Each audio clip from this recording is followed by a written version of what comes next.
We are here this morning at Thompson Early Childhood Center with our annual maintenance breakfast.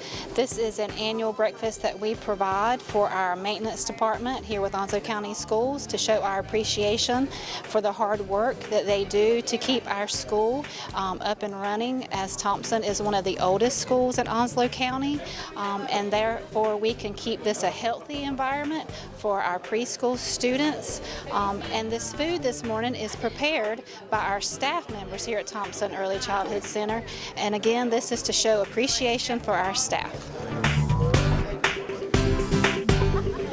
Thompson really thinks something of us to invite us over and put all their hard work into this breakfast. And we thank you. Appreciate all that you guys are doing for us, not only here at Thompson, but all of our pre-K sites and all the schools across the system. So you guys do a tremendous amount of work to support our programs, to support our children and our families.